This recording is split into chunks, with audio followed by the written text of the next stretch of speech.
As a great American philosopher once said, if you mow your lawn and you find a car, you might be a redneck. Yep. Ladies and gentlemen, welcome back to Between the Sharks. The other day, we were driving this around and it started to miss and buck and sputter and we limped it home. And by the other day, I mean at least 9 months ago, probably 10 months ago. So we did the right thing. We parked it in the backyard here, hoping that it would just fix itself. See how she did. Well, rodents ate the seat covers. Not a good start. We got ants crawling around. Okay, they live in here somewhere too. What else did the rodents eat? He reluctantly asked himself. Fortunately, I'm not seeing much rodent evidence off the bat. Doesn't mean they're not there. Maybe somebody was down in here for a little bit, but usually when they're in here, you can see all the acorns and the poop and the things that they leave behind to say, hey, I was here. So for those of you not familiar with this, it's an 89 YJ, 4.2 liter, 5-speed transmission. It's the BA10. It's people hate that transmission. This one is so far so good, holding up. It is one of the most, if not the most fun car I have ever driven, and I'm not exaggerating. And we got a lot of cars around here. So we bought this thing at a mechanic shop. It was sort of like a mechanic special, turned in, but it ran and it drove, and that's all we did was drive it. Even if you look at this, I forgot, but that battery still says 8/2013. That's an 11-year-old battery, gang, and it barely works, but it's always worked enough. Guess we'll check the fluids real quick, see if it'll even fire up or turn over or whatever, because I don't really remember the nature of the problem. I remember thinking it felt ignition-y, but this also has a space carburetor that most of the internet hates. But I will say, for most of this thing's life, it's fired up and run and driven just great. Never tuned it up, never done anything to it. You can see how crusty all the plug wires and cap and all that stuff are, so being ignition related would not surprise me. This carburetor was updated at some point though. Let's see about the old Earl. It's got a lot. It smells a little like fuel. Don't remember when I changed it last, but I guess if it was missing really bad, it would be full of fuel. All right, you can see right there, it's over full, and it's kind of two colors. Let's try the top flavor. Very fuely. Woo! All right, due for an oil change. That's looking kind of bone dry. I mean, this thing has always run at temperature, but this radiator has all the signs of leaks. You can see the green tarnished color corrosion, so pretty sure this radiator's down. She's on her last legs. Check the old neutralization. That's spider web. Gross. Let's see if it'll even turn over. Oh, nothing. Not even a little bit. I mean, that battery is only 11 years old. Gonna get this thing set up on full boil mode. Remember, the goal is just to get it running so that we can remember what was wrong with it. Because it just didn't do good. There are very few downsides to having too many fun cars, but this is one of them. Sometimes when something's not working so well, and you know, cars are a hobby, you do end up shoving one off to the side for a very small problem, and then eventually someone will come along and snag it up from you and fix it for half a day and have a blast in it. I mean, no one's coming along. This one's not up for snagging, but you know what I'm saying. Sun's going down, so she's been boiling for like 2 hours. Let's give it a whirl. If it runs, maybe we can remember what was wrong with it. Now that said, we'll find out what else is wrong with it, because this gas is at least 9 months old, plus, you know, whatever else happened while it was sitting.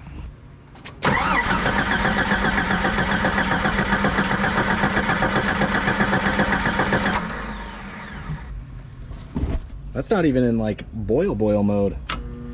Give that a whirl. Which means that battery's doing better than it should be. That's what I'm saying. 11 years old, what did we say? 2013? Come on, come on. Do it. Do it, do it. Come on.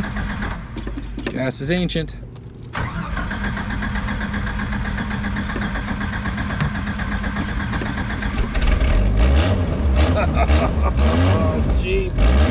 Jeep-o-mobile wants to ride again. Is it idling?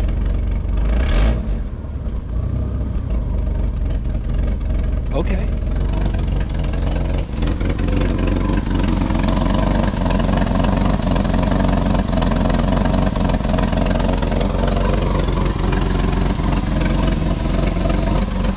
Did it fix itself? This is better than it was. It was like sputtering. I remember like riding the gas. Oh, that's right. When I limped it home, I turned the idle way up because it would stall if I didn't have my foot kind of like feathering the gas pedal. That miss, that stumble, it's always had that. Huh. Huh.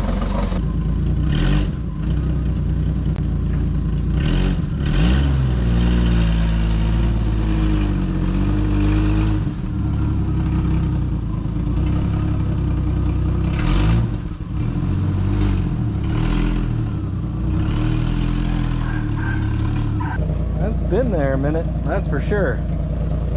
Gee whiz. All right, she's smoking a little bit. Definitely smells like oil. Looking for a big cloud of smoke. Like, I don't know if the choke's still set or what, or if it's just burning a bunch of oil. I'm assuming that the valve seals leak a lot. Needs an oil change, that's for sure, but you know, I think it'll be all right just for a minute. Gasoline will help clean all the sludge out, so when we do the oil change, right? Right, that's the theory. Oh, she'll come around. And I'm huffing fumes now. That's not oil, that's rich, so I think the choke is still set somehow.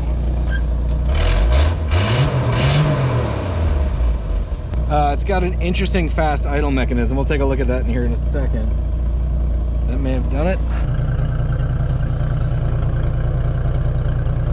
It's definitely better. There's a lot of condensation though. Let's take a look. It's idling so steady. Did it fix itself? Did it fix itself? I don't understand what's going on here. Can you see that? Right there. Idling like a champ at 500 RPM. Fast idle screw, so this cam has been released already, so it's already doing good.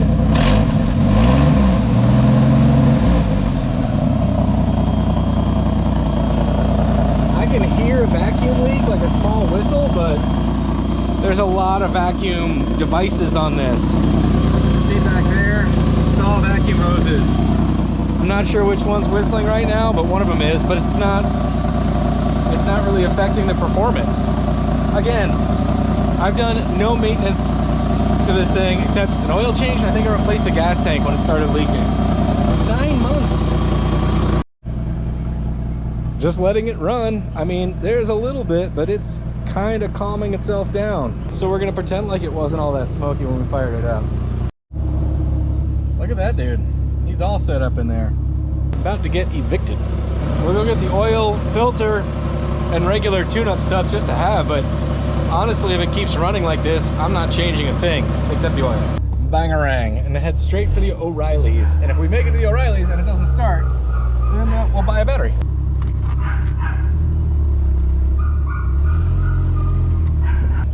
All right, if you guys watch the channel a lot, there's some irony in this victory. I got the Jimmy out of here earlier this week, and now the Jeep is driving itself out, but the van is in the back because it needs a power steering pump. So this thing, one of the idle circuits is blocked. So we gotta either voodoo that carburetor or, anyway, you know, it's just, we gotta do this stuff. That also sat for 9 months. I cannot believe how well it's running. Man, this thing is fun. Guys, it's like 75 degrees, it's sunny, the sun's going down. Like, it's perfect weather for a convertible, and I love convertibles. Well, we made it to the O'Reilly's. Let's see if she'll start again. I just shut her down. And if not, we'll just buy a battery while we're here. I can't keep a good Jeep down, I guess. All right. Ruh-roh, I hear something sizzling, so I crawl under here, and we're leaking. And there's the exhaust, just boiling away. But it's just the water that's coming out the drain hole. That's a relief. All right, here we go, tempting fate again.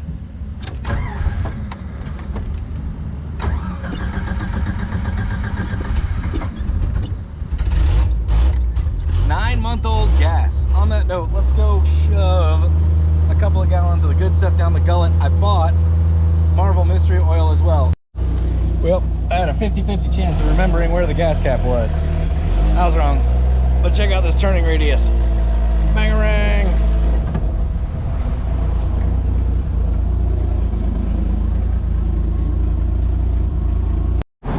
Just realized we're riding with expired tags, gang. Okay, that's not working at all. Guess I need a funnel for this process. Dang it. Anywho. 11-year-old battery, third time's a charm.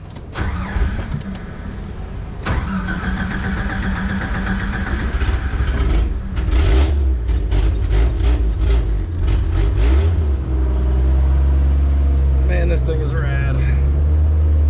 All right. This is too nice a day. Look at this. Look at this out here, gang. It's absolutely gorgeous.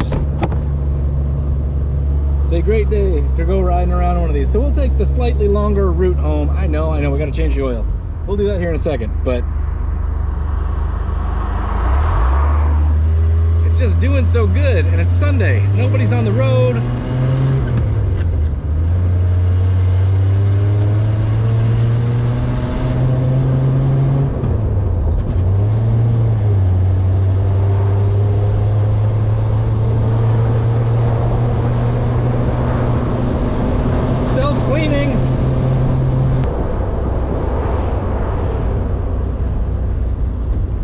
Great car.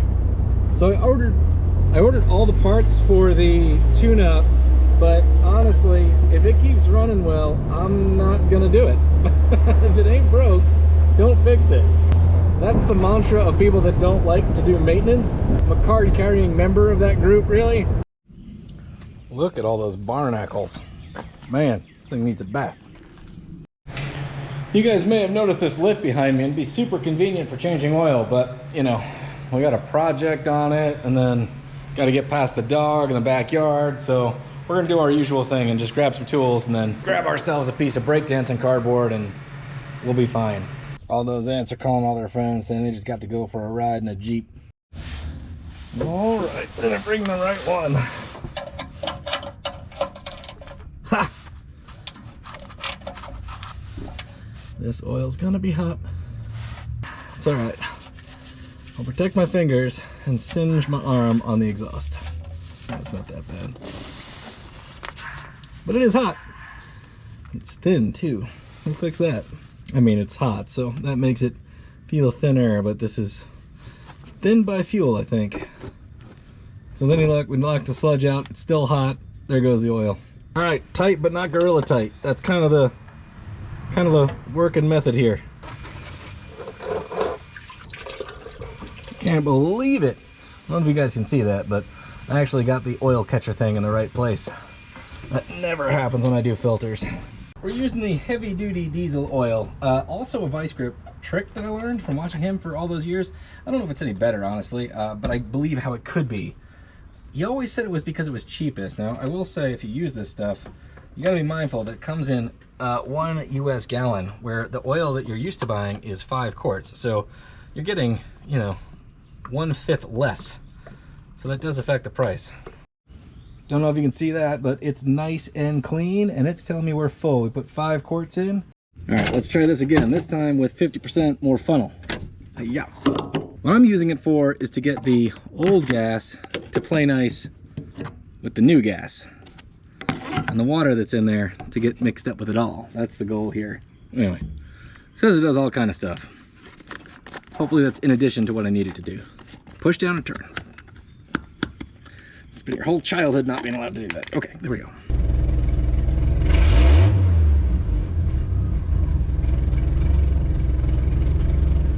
Still doing good. It's idling a little low. We'll see. Just did the oil change. Gonna take her for like a test drive / joyride. Usually just take it out on a lap, sort of in a circle. Then I can see if I'm leaving a trail of anything, you know, like oil that I just changed.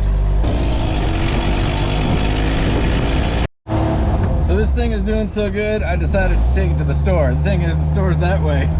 So I guess I'm in no hurry. It's really fun to be driving this thing again. I think our Jeep that fixed itself has unfixed itself. it's dropping down an idle. So I don't know. Vacuum leak would suggest that it has a higher idle. Yeah.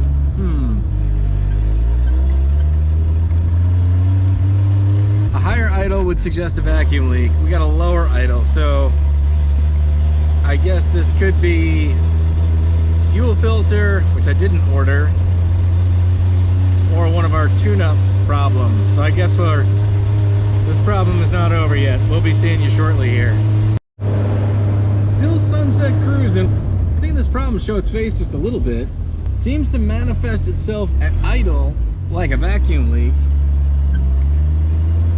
And under partial throttle, I guess the same, or maybe like a fuel inconsistency issue. Like under throttle, I would understand if we had like a clogged fuel filter, but at idle, I would imagine the bowl would kind of catch up. It's idling just fine now. Racking my brain on all the things it could be.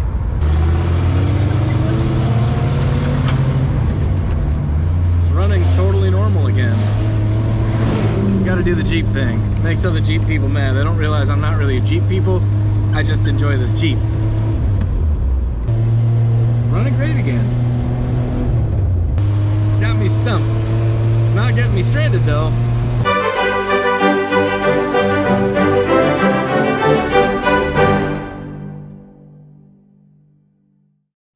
It's been a couple days, but it is a beautiful evening, so we're diving back in. The Spider is rebuilt. He just ran off. I guess he's a little camera shy. He used to be down there. Now he's up here. So let's see if she'll fire up, and if so, we'll drive her in the backyard where the tools are. Hey, Spider. Come on.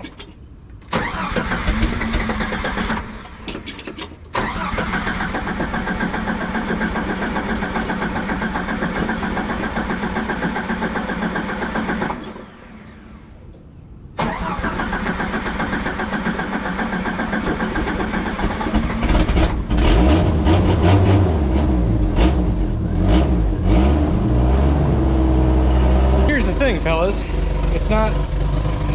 here's the thing, fellas, it's not doing it right now. All right, so here we are in the garage with an intermittent problem. Sometimes it stumbles at idle and it misses a little bit going down the road. Space Noodle's got a new dinosaur.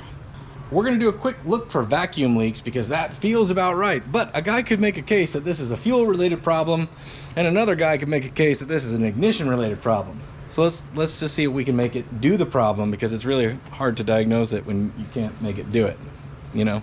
Can't say I've really been into this thing much. I just kind of got it running and we drove it, because if it ain't broke, don't fix it. You know, that's the no maintenance mantra around here. But I'm looking at it and like, even to get into the air cleaner, there's two vacuum lines, one here, one here. There's a connect-y-do widget that talks to something. This is some kind of computer-controlled carbonator. What I'm saying is, I'm in uncharted territory here. All these vacuum lines are also 35 years old, and so are the electronics. Carburetor's been replaced, but all the electronical gizmos that the wires are talking to, whatever kind of computer or ECU thing that is, then, well, that's also 40 years old, 35, whatever.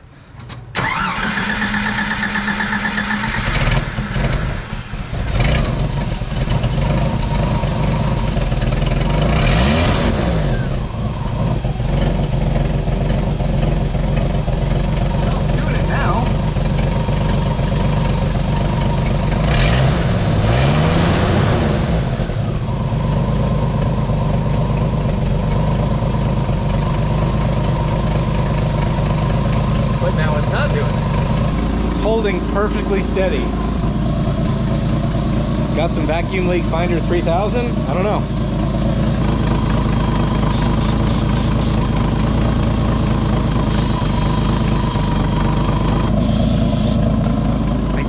I think I can hear one.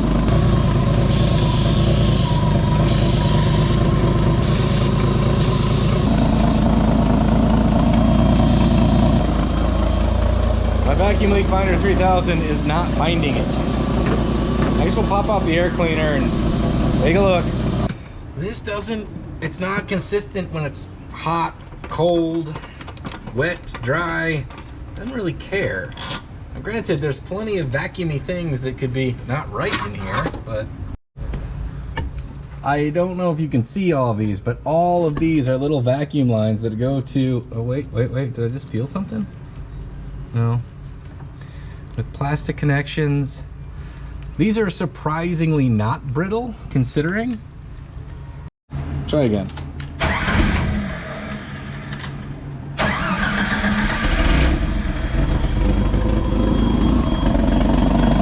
Now I hear a whistle.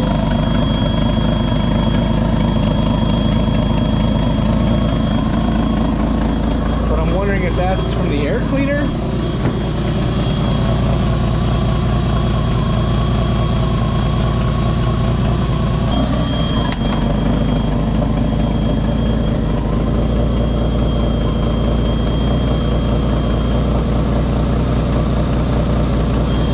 Just the air horn. You hear that? Well, in these bags from my pals at O'Reilly's, I got a bunch of parts. The kind of parts you just throw at a problem like this when you don't know what the problem is, right? I can't bring myself to do it, guys. I just can't. I feel like I'm more likely to create a new problem than solve my existing problem because I haven't diagnosed it correctly. This thing does have an ignition module. They're not very expensive, like 60, 70 bucks. Maybe that's going bad. Despite this thing acting very well, we let this sit for long periods of time. And before we bought it, it sat for very long periods of time and still fired up. But that doesn't mean that the idle tubes don't have some particulate or something in there that is slowly congesting the fuel at some point. And that looks terrible. But it consistently works and then rarely stumbles at idle. That's it, guys. That's my call. So for now, I'm putting it back together. We're gonna put this thing into regular driving rotation. But is it truly the Jeep that fixed itself? What would you guys do at home? If you find an intermittent problem, do you throw parts at it? Do you diagnose stuff? Do you break out all the testers? Do you drive it? Like, what's the... Because at this point, if I change a bunch of stuff, then I have more unknowns. I just don't think the issue is with all the tune-up parts I bought. Fellas, this is tricky. Won't do it. I drove it around a bunch the other day, and now it won't do it. So is it the Jeep that fixed itself again? Maybe.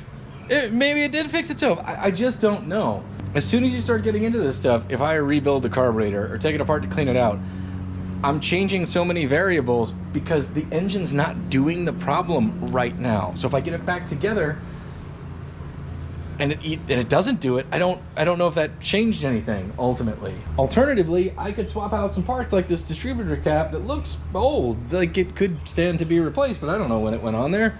But the short version is I think it's kind of working right now. And if I put the new one on, what happens if I get a bad part out of the box?